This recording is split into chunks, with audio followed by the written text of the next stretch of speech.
Au Bénin, le secteur agricole contribue à près de 30% au produit intérieur brut et à plus de 50% aux emplois.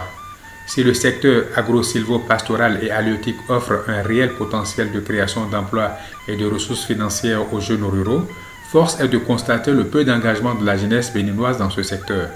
Les difficultés dans l'accès aux ressources financières, la précarité de la situation des jeunes au sein des exploitations familiales sont entre autres des éléments qui freinent l'employabilité des jeunes dans le secteur agricole et leur fixation dans le milieu rural. L'agriculture peut-elle véritablement contribuer à l'indépendance financière et à l'épanouissement des jeunes ruraux?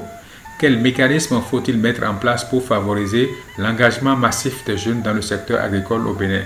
Voici quelques témoignages de jeunes entrepreneurs agricoles rencontrés. Nous sommes partis de très loin. Nous avons commencé l'activité avec 2 cantines, c'est-à-dire 2 carrés.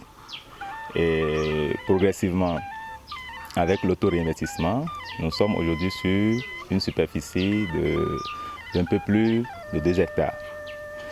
Nous menons comme activité aujourd'hui la production des œufs de table. Nous avons actuellement 2500 têtes de pondeuses en ponte. Nous faisons un peu de maraîchage.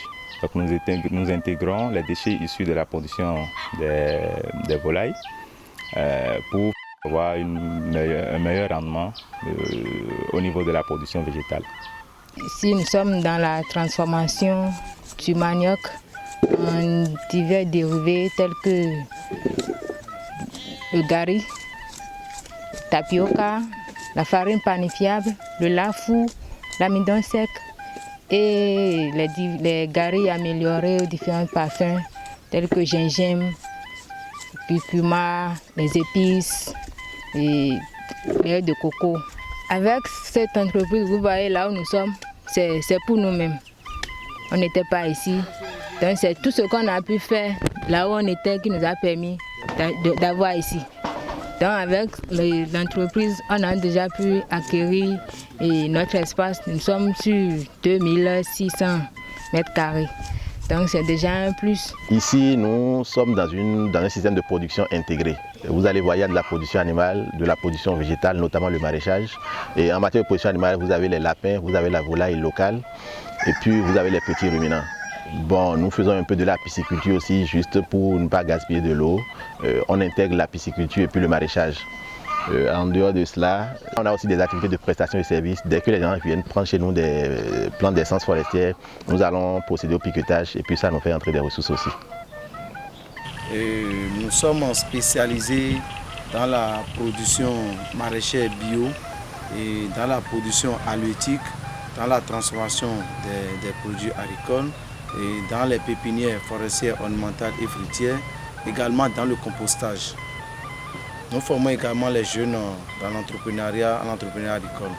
L'agriculture peut-elle réellement contribuer à l'épanouissement d'un jeune?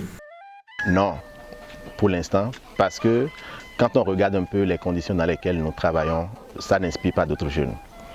Et nous-mêmes, ce n'est pas patient, puisqu'un entrepreneur doit être très fort mentalement, nous continuons toujours pas à nous essayer, espérant qu'un jour les choses vont changer. Alors j'ai dit non parce que, en fait, pour aller sur une exploitation, il faut procéder à ce qu'on appelle le dimensionnement de la ferme. Le dimensionnement consiste donc à mesurer tous les paramètres qu'il faut pour que le jeune puisse effectivement vivre de l'activité. Donc si je prends par exemple le cas du lapin, il faut peut-être 100 cages mères pour permettre au jeune de vivre décemment. Alors qu'il a démarré avec 5 cages mères, sans aucun financement, sans aucun accompagnement, il perd peut-être 5 à 6 années. Il se rend compte que tous ses collègues avec qui il a fini l'école vivent aisément comparé à lui. Il va abandonner. Par contre, si le dimensionnement avait été bien fait au début, le jeune sait qu'il doit démarrer avec 100 cages mères et on l'accompagne avec les ressources nécessaires. Au bout d'1 an, 2 ans, il se rend compte que c'est une activité qui prospère, il va y rester. Mais ici, imaginez quelqu'un qui a démarré avec 10 poules depuis 5 ans. Si j'avais peut-être démarré avec 500 têtes de poules, peut-être que je ne serais plus à ce niveau. Mais dans des conditions comme ça, je suis sûr, les jeunes aujourd'hui, c'est du tac-tac, c'est du socharoucha, ils veulent faire. Ils ne sont pas prêts à attendre 1 an, 2 ans, 3 ans. Alors que sur une exploitation comme celle-ci, c'est au moins 5 ans d'investissement, c'est au moins 5 ans d'investissement financier, physique et tout ça. Donc les jeunes ne sont pas prêts à le faire. Est-ce plus difficile pour une femme d'entreprendre dans le domaine agricole? Je ne dirais pas que c'est facile pour une femme d'entreprendre dans le domaine agricole et je dirais même dans tous les autres domaines. Et je ne dirais pas que c'est facile pour l'homme aussi, mais il y a quand même quelque chose au niveau de la femme. C'est que la société n'accepte pas toujours de voir des femmes autonomes, indépendantes financièrement, surtout ça. Donc moi, mon cas, c'était pas trop compliqué parce qu'il y avait ma mère qui est dedans, donc j'ai eu tout l'accompagnement des parents. Mais l'entourage, tout ce qui se dit et puis tout le reste, on sent qu'il y a quand même cette manière que les gens ont de voir les choses, surtout les hommes, de voir une femme comme ça, indépendante et de se prendre en charge. C'est pas toujours... Mais bon, on dit souvent pour entreprendre, il faut avoir un mental d'acier. Donc c'est ce que nous avons, un mental d'acier et puis on avance tout. Comment la femme peut-elle s'affirmer dans les organisations paysannes? En ce qui concerne la place de la femme dans les OP, la femme, d'abord il faut comprendre que lorsqu'on est ensemble, on est plus fort. C'est la réalité, la vraie réalité. C'est vrai qu'il y a certaines contraintes qui limitent cela et les clauses ne sont pas trop définies parce que tout le monde a la vision sur les intérêts, surtout quand ça marche. Mais la femme doit savoir et comprendre qu'à tout moment ne doit pas se faire intimider, surtout quand il y a certaines organisations. La femme doit oser. Il faut oser. Il faut toujours chercher à montrer qu'on a une importance aussi. Et on peut aussi parce que la voix de la femme porte. Donc il faut savoir que ça, Dieu nous l'a donné gratuitement. Et nous ne devons pas être toujours intimidés. Quand je prends souvent effectivement dans les organisations où il y a des ateliers, où il y a des séances, vous allez constater que des fois, même s'il y a 100 femmes, sur peut-être 20 hommes, vous allez constater que c'est les hommes qui interviennent le plus. Je pense que c'est le moment quand même que la femme puisse comprendre et savoir dans sa tête que je suis assez importante ou important pour relever certains défis, pour que la femme sorte de certaines calvaires.